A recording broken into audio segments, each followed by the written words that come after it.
रणरागिणी न्यूजमध्ये आपले स्वागत। राज्यात आज सकाळी घडलेली घटना राज्याला हादरवून टाकणारी आहे।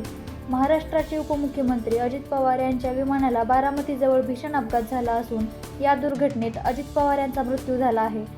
मुंबईवरून बारामतीकडे येत असलेल्या या विमानाचे लँडिंग दरम्यान तांत्रिक बिघाडामुळे विमानतळाजवळील शेतात कोसळले। अपघातानंतर विमानाला आग लागली आणि काही मिनिटात ते जळून खाक झाले। या दुर्घटनेत पायलट, सहाय्यकासह एकूण 6 जणांचा मृत्यू झाल्याची माहिती आहे। घटनास्थळी अग्निशमन दल, पोलीस आणि बचाव पथक दाखल झाले असून नागरिक व कार्यकर्त्यांची मोठी गर्दी जमली आहे। या अपघातामुळे संपूर्ण महाराष्ट्रात शोककळा पसरली आहे।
ताज्या बातम्या पाहण्यासाठी आमचं YouTube channel Ranragini news like, share, subscribe करा।